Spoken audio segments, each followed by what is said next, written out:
Buen día, doctora, buen día, compañeros. Mi nombre es Andrea Chan y hoy les expondremos sobre el tema de farmacogenética y farmacogenómica. El grupo está constituido por Andrea Chan, Andrea Erazo, Giselle Meneses y María Varela. Uno de los avances más importantes para el área de la salud son los fármacos, que cada año se están creando para satisfacer las necesidades de la población. Una enfermedad que antes podía causar la muerte de personas, hoy en día se resuelve fácilmente con la administración de medicamentos.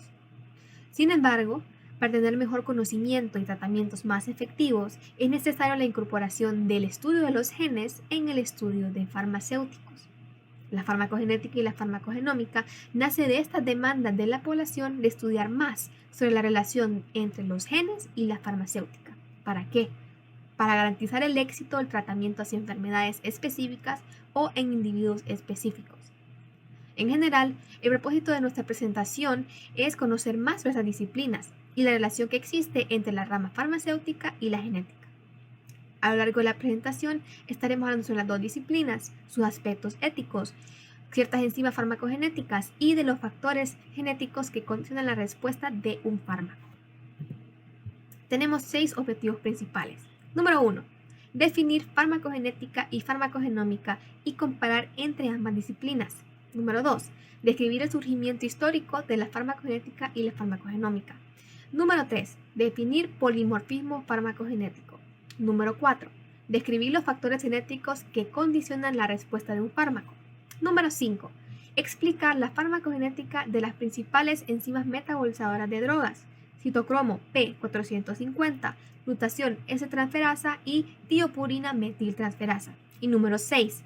Distinguir los aspectos éticos de la farmacogenética y la farmacogenómica. Bueno, ¿en qué consiste la farmacogenética y en qué consiste la farmacogenómica? Bueno, la farmacogenética es la disciplina que va a estudiar el efecto de la variabilidad genética de una persona en su respuesta a ciertos fármacos. En otras palabras, básicamente va a estudiar el metabolismo de los fármacos en individuos específicos, basándose en el hecho de que ciertos individuos metabolizan medicamentos mientras otros no lo metabolizan. Ahora, la farmacogenómica es la disciplina que va a estudiar las bases genéticas y moleculares de las enfermedades. ¿Para qué? Para desarrollar nuevos tratamientos. La farmacogenómica va a regular los genes causantes de la enfermedad.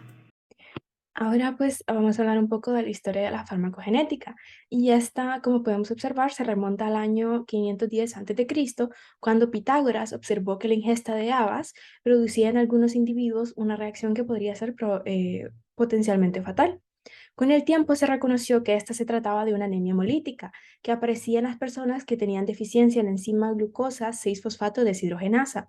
Este fue el primer informe de la farmacogenética moderna que se publicó a principios de 1930 por Snyder y se trataba sobre la incapacidad para saborear la feniletiourea, que presentaba una herencia autonómica recesiva. Pero fueron hasta los años 1950 cuando la farmacogenética se estableció como campo de estudio, al tomar diversos investigadores en consideración que algunas reacciones adversas a fármacos podrían estar causadas por variaciones en la actividad enzimática que está genéticamente determinada. Luego, en el año 1959, Frederick Vogel propuso el término farmacogenética. Y pues en la actualidad la farmacogenética tiene un gran potencial y está generando grandes expectativas médicas, sociales y financieras. Ahora la historia de la farmacogenómica. Pues a mediados del siglo XX apareció el término farmacogenética, que ya vimos anteriormente, y este se dio cuando se observó una relación importante entre el grado de parentesco de algunos pacientes y su respuesta a los fármacos. Y pues anteriormente se había postulado que algunas variaciones genéticas causaban diferencias en el metabolismo de los medicamentos. A partir de entonces, el estudio de la genética y su relación con la respuesta a fármacos comenzó a progresar rápidamente. Sin embargo, el término farmacogenómica aparece hasta varias décadas más tarde, esta pues como respuesta a los hallazgos del proyecto Genoma Humano. Por ejemplo, el descubrimiento masivo de SNPs, por el que es el poliformismo de nucleótido único, por sus siglas en inglés, también el desarrollo de tecnologías de genotipado y el proyecto de HapMap, que hicieran posible hallar muchísimos ejemplos de genes relacionados con la respuesta a fármacos. Es importante tomar en cuenta que a pesar de que la farmacogenética y la farmacogenómica se usan de manera indistinta en estas literaturas científicas, estos términos en realidad son muy diferentes. Y aquí vamos a ver un poco de estas diferencias. Primero que todo, la farmacogenética va a estudiar la relación directa entre los genes de un paciente con los fármacos que este paciente toma o va a tomar en un futuro. Entonces, ¿qué va a permitir esto? Esto va a permitir una prescripción más personalizada. Mientras tanto que la farmacogenómica va a estudiar la relación entre los fármacos y los genes para luego utilizar esta información para diseñar nuevos fármacos. La farmacogenética se va a enfocar en estudiar un gen a la vez, mientras tanto que la farmacogenómica va a estudiar el conjunto de variaciones en gran cantidad de genes que están asociados a las respuestas de ciertos fármacos. Ahora, también va a estudiar macromoléculas y metabolitos. Otra diferencia fundamental es que la farmacogenética va a ser útil a lo largo de la vida del paciente, o sea, desde su nacimiento hasta su muerte, mientras que la farmacogenómica solo se va a estudiar si o solo es útil cuando existe una enfermedad. Otro término muy importante que tenemos que tomar en cuenta es que es polimorfismo farmacogenético, también conocido como polimorfismo farmacéutico. Es básicamente la capacidad que tienen los principios activos de un fármaco para adoptar diferentes configuraciones espaciales. Las variaciones en la forma del empaquetamiento molecular se van a originar en condiciones físico-químicas específicas en el laboratorio a donde es sintetizado. Ahora para hablar un poco sobre los factores genéticos que condicionan la respuesta de un fármaco, tenemos que empezar con el metabolismo. Esto, pues, algunas personas, debido a su composición genética, procesan o metabolizan ciertos fármacos de una forma lenta. En consecuencia, este fármaco puede acumularse en el organismo y llegar a causar toxicidad.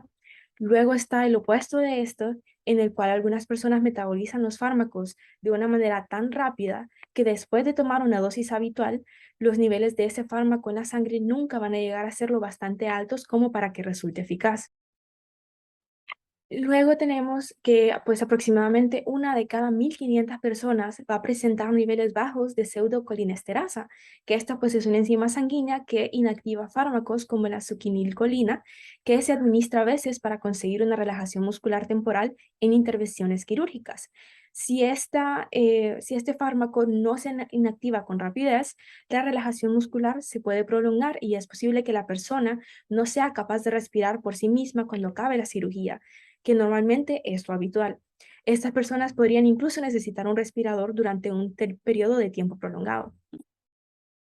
Luego tenemos que alrededor de 10% de los hombres y un porcentaje menor de mujeres de ascendencia africana o afroamericana presentan una carencia de glucosa 6-fosfato deshidrogenasa, que esta pues es una enzima que protege los glóbulos rojos de ciertas sustancias químicas tóxicas, como por ejemplo en las personas pues con esta deficiencia algunos fármacos como la cloroquina y la primaquina, que son utilizadas en el tratamiento del paludismo, destruyen los glóbulos rojos y dan lugar a una anemia hemolítica. El siguiente factor genético sería pues la baja actividad de la transferasa, que pues un gran número de personas muestra este defecto, ¿verdad? Esta enzima es una enzima hepática que metaboliza determinados fármacos y las personas que tienen una baja actividad de esta enzima se conocen como acetiladores lentos. Los fármacos como la isoniazida, que es utilizada en el tratamiento de la tuberculosis, que son metabolizados por esta enzima, van a tender a alcanzar altas concentraciones en la sangre y a permanecer durante mucho más tiempo en el cuerpo de estas personas. Y por último, aproximadamente una de cada 20.000 personas tiene un defecto genético que va a condicionarlo a una excesiva sensibilidad muscular a ciertos anestésicos inhalados, como el alotano, isoflurano y el sevoflurano. Cuando se les administra alguno de estos anestésicos en combinación con un relajante muscular, puede aparecer un trastorno que es potencialmente mortal, denominado hipertemia maligna. Esta pues causa una fiebre muy alta y los músculos pueden ponerse rígidos, el ritmo cardíaco se puede acelerar y la presión arterial desciende. Ahora yo les voy a hablar de las principales enzimas metabolizadoras de las drogas. Entre ellas tenemos al citocromo P450, glutatión S-transferasas y la tiopurina metiltransferasa. Estas tres enzimas son enzimas que metabolizan las drogas. Es decir, que estas se encargan del catabolismo de estas y se encargan de desintoxicar el cuerpo. Para empezar, vamos a hablar del citocromo P450. El citocromo P450 es el principal responsable del metabolismo oxidativo de los xenobióticos. ¿Qué es un xenobiótico? Es toda aquella sustancia extraña que ingresa a nuestro cuerpo, ¿verdad? El citocromo en sí no es una sola enzima, sino es una familia muy grande de enzimas y todas cooperan en lo mismo, ¿verdad? No solo están en los humanos, sino en bacterias, en otros mamíferos, y se han identificado más de 2000 isoformas. Como ya hemos aprendido con la farmacogenética, los diferentes fenotipos, las variaciones, los polimorfismos, todos estos son los que afectan las diferencias en las que uno responde a los fármacos. Y como consecuencia presenta diferente gravedad de síntomas adversos. Bueno, entre las principales funciones del citocromo P450 es el metabolismo o el catabolismo, mejor dicho, de los antihipertensivos. Entre ellos tenemos los beta-bloqueadores, los bloqueantes de los canales de calcio y los diuréticos. Para hablar un poco de los beta-bloqueadores, en un estudio holandés se practicó en 1533 pacientes y los portadores homocigóticos del alelo asterisco 4 del CY2D6 tenían menos presión diastólica que los pacientes con el genotipo asterisco 1, pleca asterisco 1. Los alelos de asterisco 3, asterisco 10 y asterisco 41 del CYP2 de 6 no influenciaron la aparición de efectos adversos en pacientes hipertensos, ¿verdad? Entonces, como puede ver este estudio, al igual que en otro estudio, demuestra que las reacciones adversas causadas por metoprolol, que es un beta bloqueador, se encuentran más frecuentemente en metabolizadores lentos que en los normales. Para hablar un poco acerca de lo que son los metabolizadores lentos, nosotros tenemos dos alelos, ¿verdad? Uno de padre y uno de madre. Entonces, disculpe. Entonces,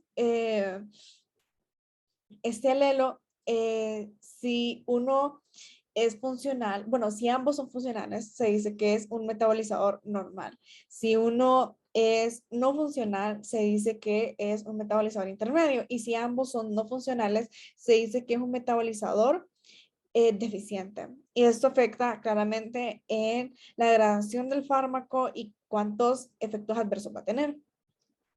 En los bloqueantes de los canales de calcio se ha visto polimorfismo A6996G, indicador del alelo asterisco 3 en el gen CY3A5, que condiciona la disponibilidad sérica del amlodipino y podría ser la causa de la variabilidad observada entre distintos individuos en su respuesta, ¿verdad?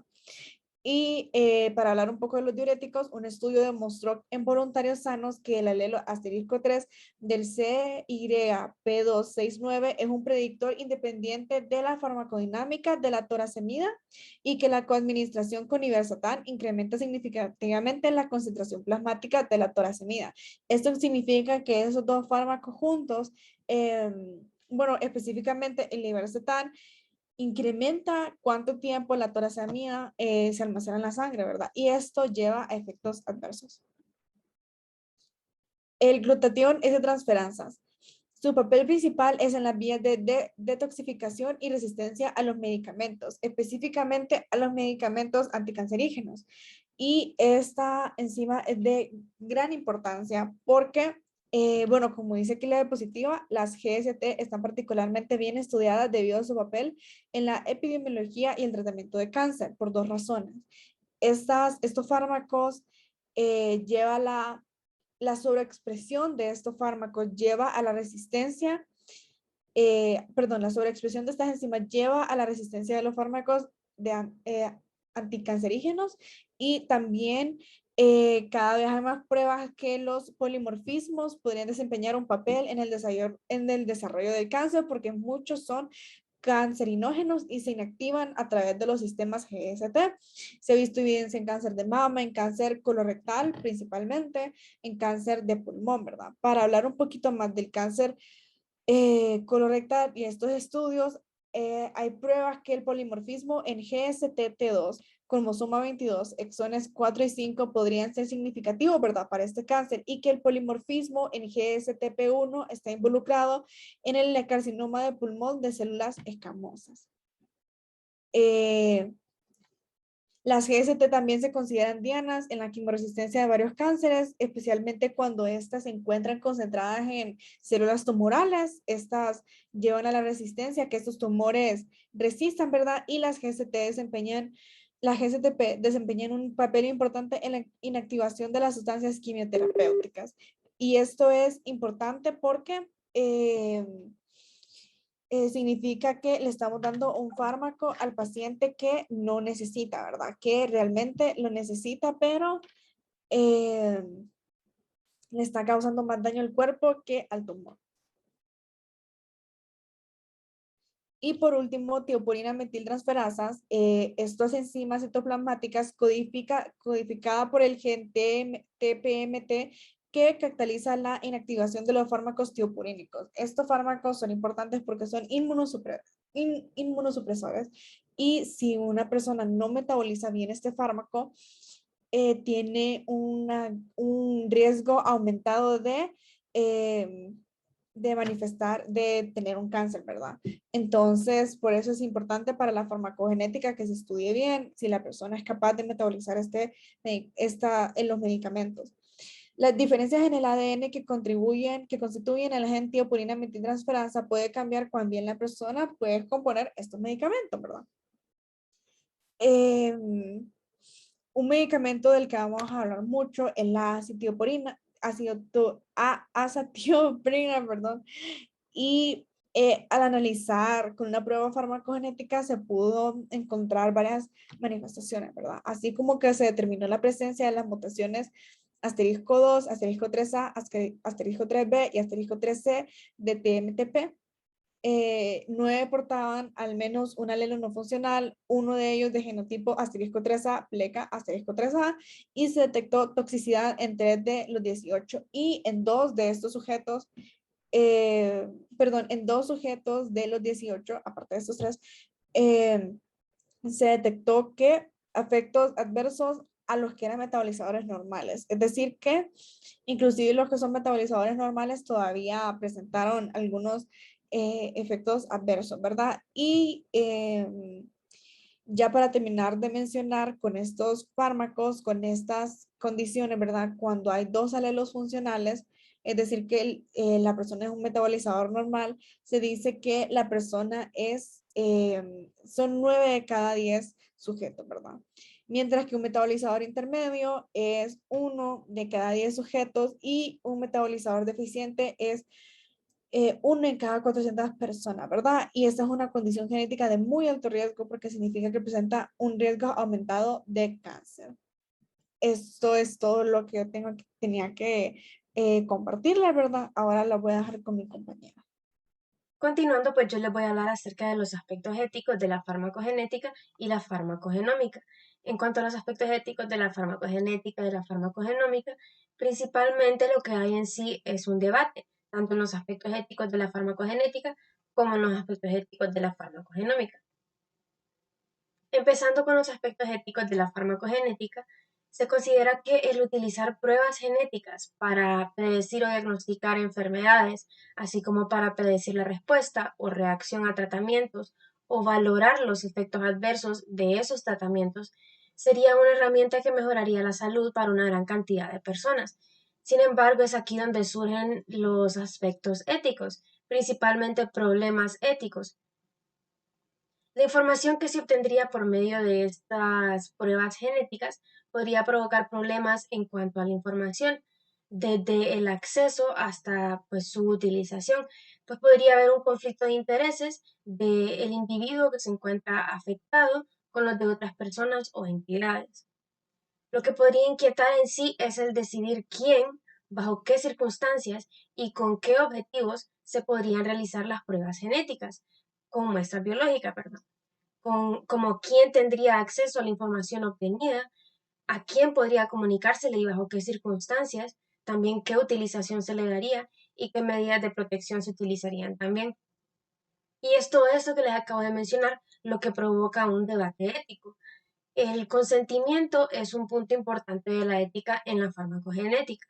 El individuo que se someta a estas pruebas genéticas tiene derecho a decidir por sí mismo sobre cómo se utilizarían sus datos, teniendo derecho igualmente de acceder a ellos, de controlar la veracidad y también de autorizar su revelación en caso de que quisiese revelarlos.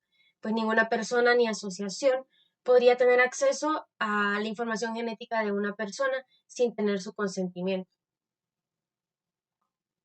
De la farmacogenómica, en común con la farmacogenética, tienen la confidencialidad, así como las pruebas genéticas deben de ser voluntarias, anónimas, con consejería antes y después de las pruebas, y también si existe un tratamiento o manera de prevenir una condición genética, esta debería de brindarse sin retraso.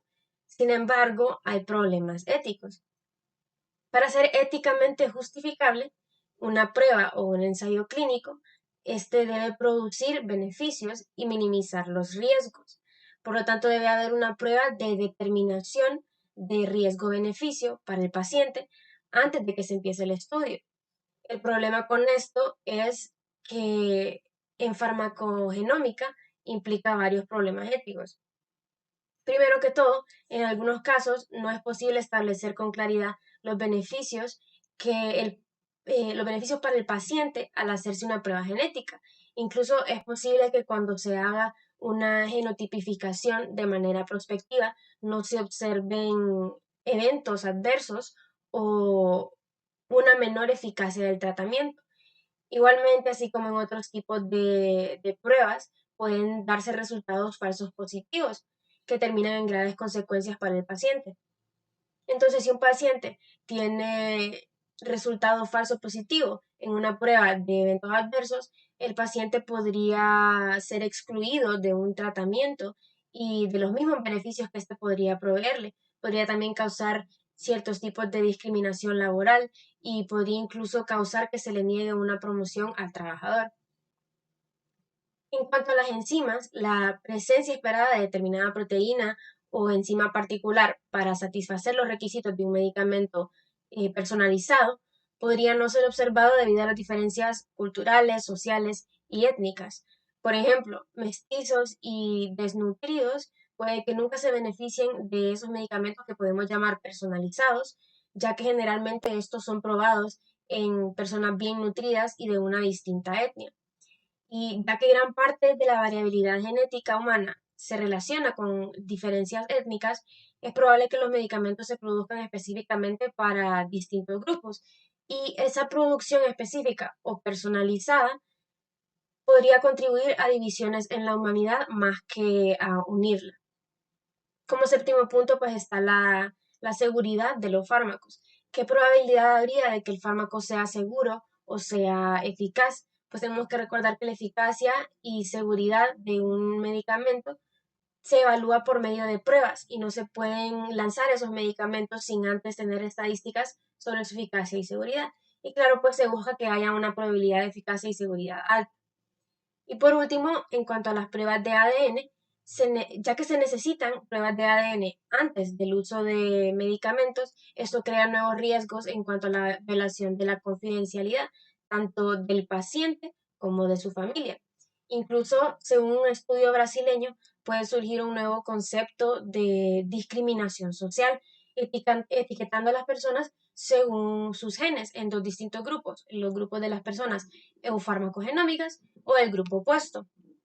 Algunos pueden llegar incluso al punto de preferir tener hijos con personas que son reconocidas como eufarmacogenómicas para la respuesta de fármacos de enfermedades preocupantes. Entonces, la industria farmacéutica podría convertirse en una industria modeladora de la composición genética de futuras generaciones, que podría no ser del todo ético. Con eso pues terminamos nuestra presentación. Muchas gracias por su atención.